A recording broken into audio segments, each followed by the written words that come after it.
the discussion that Frank and I had that kind of got all this started, and I still want to know how this proposition makes our society better. I don't see it.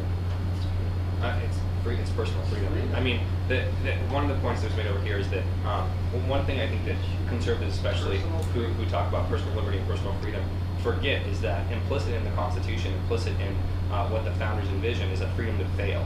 You have to allow people to fail professionally. You have to allow banks to fail. You have to allow businesses to fail. You have to allow individuals to fail. And you have to allow individuals to fail morally. I don't think that smoking marijuana is a moral failure. Some people do.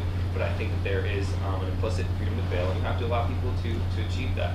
I still want to know, how does it make our society better? Well, do you think the end of prohibition made society safer? Not Do you think necessarily. society is safer under we prohibition? had that discussion. The problem I have is we're talking in prohibition, people were drinking alcohol, and the next day they said it's illegal. And that created a problem. This is not legal today. So to make it legal, it's not the same as the prohibition scenario. It's not legal. The problem with that argument, though, is that it's a fallacious argument in the sense that what you're basically saying is, that's like the guy who says, Your Honor, I know I killed my parents, but now I'm an orphan. I mean, the legality or illegality is irrelevant. That's ridiculous. It's the same argument. What you're saying is it's at one point it was made illegal. Marijuana was legal to a point in time. But if you actually go back and read about that, it was an economic decision that was made by certain people in this country.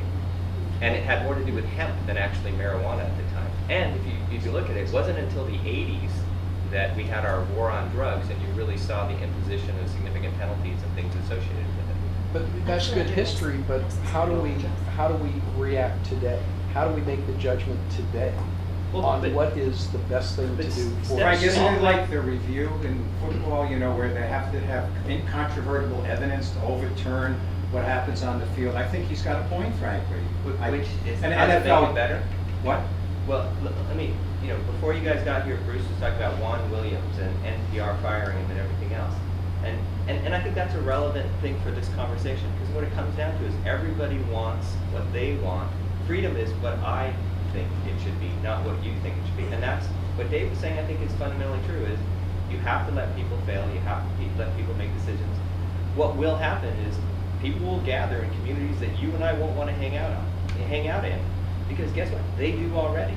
I'm not sure marijuana will contribute to that positively or negatively or anything else. But at the end of the day, you still need to give people the opportunity to make some of their own decisions. And that's the part I disagree with. I mean, yeah, I smoked pot. Last time I did it, I was 21 or 22. And I was there.